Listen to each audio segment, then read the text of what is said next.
My talk is about asking some simple questions about inclusion and equality, and to invite you to engage with me in trying to understand why the asking of those questions generates complicated answers.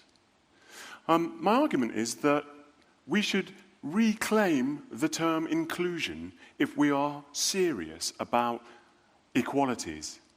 Because diversity is only a part of the story. Diversity is about audit, whereas inclusion is about action. So, here's the thing.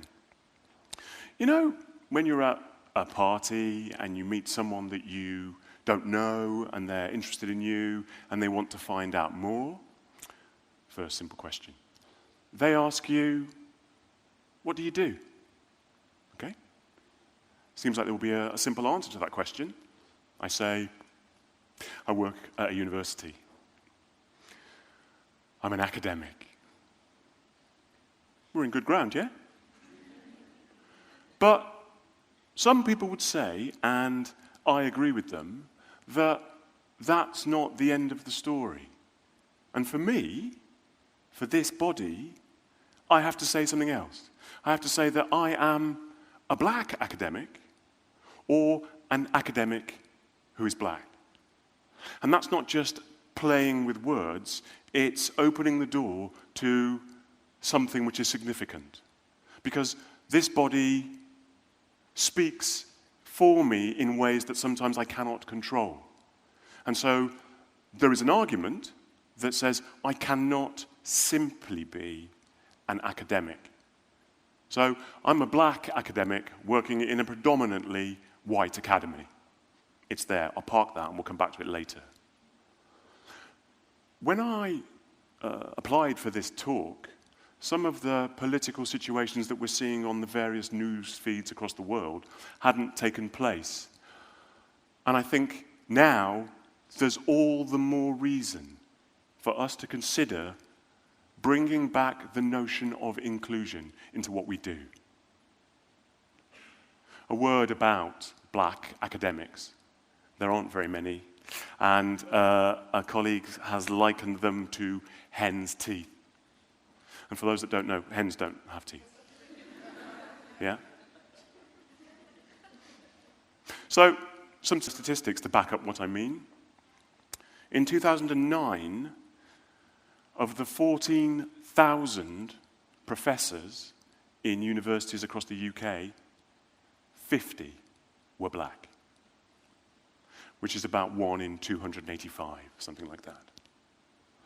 And in the 2016 survey of higher education, how many senior managers of universities were black?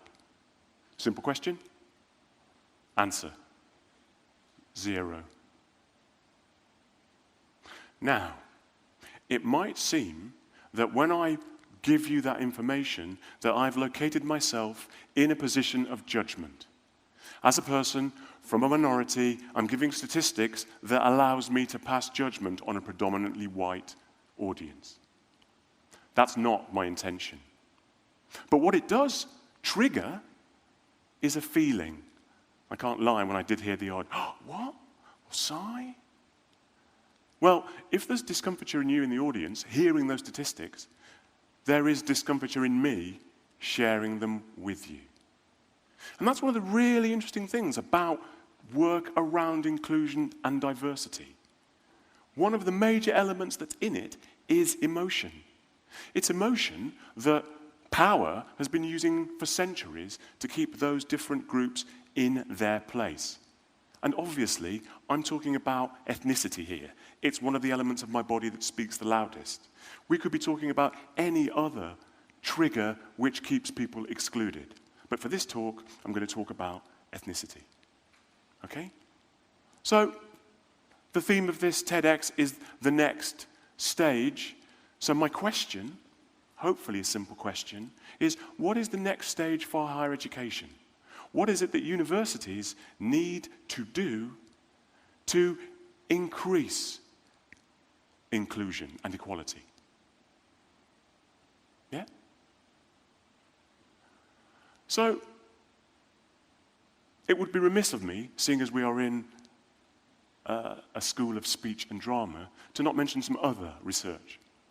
Recently, the Acting Up research that was done by Tracy Babin MP and others talked about those people from different minority situations that were not being represented in film and television and theatre.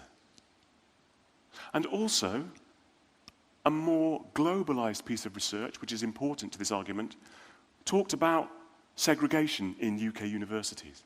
And by that, this was research that was done by the University of Bath. By that, I mean the self-segregation of students from ethnic minorities in their selection of universities. And the research revealed that students from ethnic minorities looked at the current demography of the student body when they were applying to universities. Yeah, well, that seems reasonable. But if you consider this, if you think about some of our more august schools of learning, they may not be that diverse. So there is a vicious cycle that is set into being where students from ethnic minorities look at those universities, and one of their major fears was, if I go to that institution, will I experience racism? So therefore I won't go there. And I think that notion, that internalized concern, coming from the person who is the minority, is one of the things that I want to challenge when I'm talking about the term diversity. Because what does it really mean? If you were to put me, that's that black academic, in a room with 99 white academics, it's a diverse environment.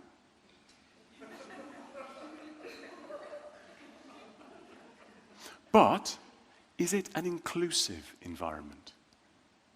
I would say not. So, what we need to consider are the ways in which we can postulate those simple questions in a way that the emotion and the judgment isn't necessarily there.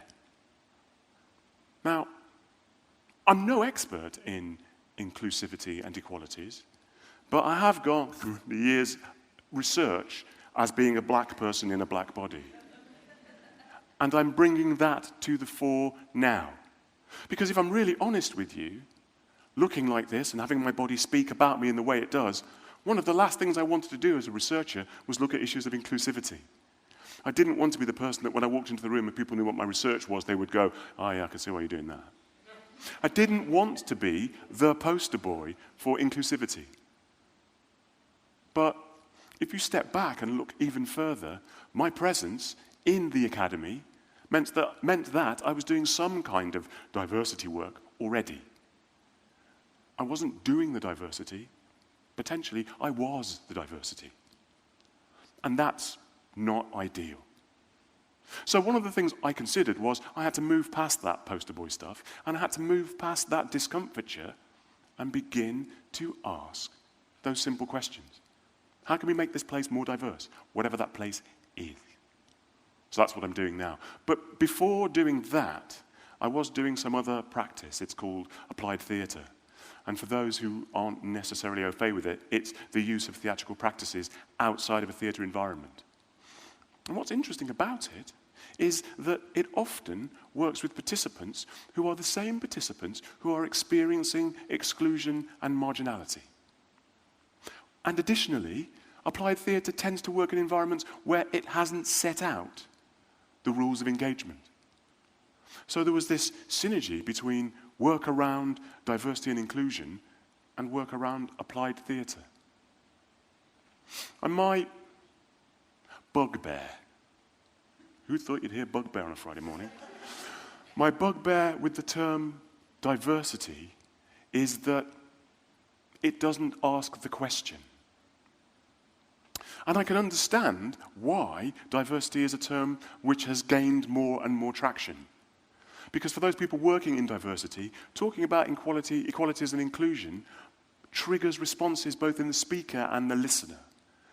And reading the work of Sarah Ahmed and others, I can only agree when I see and say those ideas about, well, what about inclusion? And there is a collective sigh and a rolling of eyes amongst some in the room. Those people who may not be as vested in issues of inclusivity and equalities as those people who, because of their bodies, it speaks loudly for them. And in that way, the term diversity is slightly more palatable.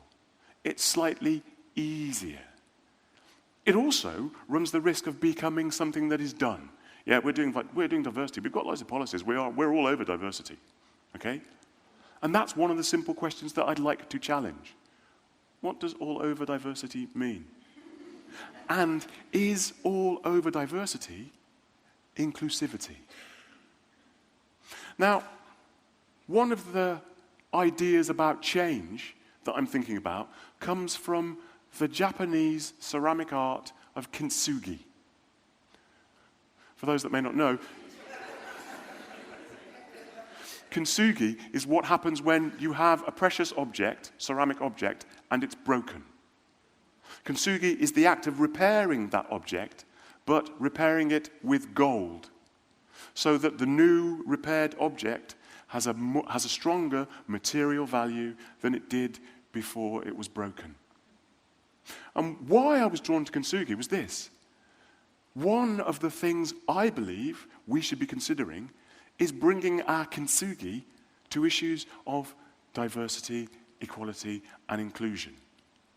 If there are people who don't consider equality and inclusion significant, how can we draw them as stakeholders into the conversation? Because sometimes just calling people to account creates a stepping back, a retrenchment, and a defensive set of behaviors that are not productive. As I said, I think diversity is about audit. Inclusivity is about action. And I would include all those people who are parts of the majorities of whatever majority, I know there's a massive intersection here, to be part of that conversation. And that's where my Kintsugi is. For me, if we can somehow draw attention to the fact that as a body, we are interested in issues of inclusion and equality, we are beginning to offer the conversation in a different range of ways. What do I mean? Well, I mean it's things that we can do. Often, those people who are interested about diversity, equalities, and inclusion look to institutions to change. It's not a bad start. If you go back to the statistics I mentioned, universities can do some things. But as individuals in universities, and as a black academic, I'm reminded of the work of feminist researcher Janice Raymond, who talks about women in business. And she says that women in business are often inside outsiders, not of the system, but somehow accepted in a way that gives them a different kind of agency. And I would say, as a black academic in a predominantly white academy, I'm an inside outsider. And that inside outsiderness gives me an opportunity to use my insurgent applied theatre practice. Because that's what I argue applied theatre can be. It's not often codified by the people who commission it, and it does all kinds of things like the amazing transformation and changes that you've heard from speakers earlier. So what happens if we bring that insurgency into issues of inclusivity and equalities? Because one of the things that turns in applied theatre is it creates platforms for reflection and change. And sometimes those people who we don't want to retrench into positions of, we're doing this, we've got policies, we're doing everything, some of my best friends are. We don't want that, that's not productive. What we want is them to be alongside us, those people whose bodies are speaking for them for whatever reason, in increasing inclusivity. So what do I mean? It took a stand-up comedian to make me aware that a disabled toilet is a toilet that's broken. It's not a toilet that everybody can use. So one of the things that we can do is think about the language that we use. And I don't want to sound like one of those inspirational life coaches, but the mic really helps. And I'm reminded of those posters with cats and writing on, but perhaps we should be the change that we want to see. Perhaps we can do that. So if you are already enrolled in an academic journey, and you're feeling, well, you know, I'm not fully represented in the curriculums that I'm studying or the theorists that I'm encountering, bring them to the table. Bring the feminist sociologists, bring the black academics, bring the working class academics into your work. Because there's a possibility that some of those academics who are marking your work may not have come across them and may be inspired by them in the way that you are, and therefore might integrate them into the systems. I would invite you to just play those mental exercises of auditing. I can't quite see the room. I'm just doing a quick diversity check. It's all right. Let's not get upset. But we should all think about it. When I go to the theatre, I do it often. When I go to academic conferences, I do it often. So we should begin to question that. We can be the change that we'd like to see. And there is definitely an urgent need for this. Only this morning, reports about a dashboard camera of a law enforcement officer catching comments that they made mean that we really, really need to ask those simple questions. And then maybe, just maybe, the answers will not be so complicated. Thank you very much.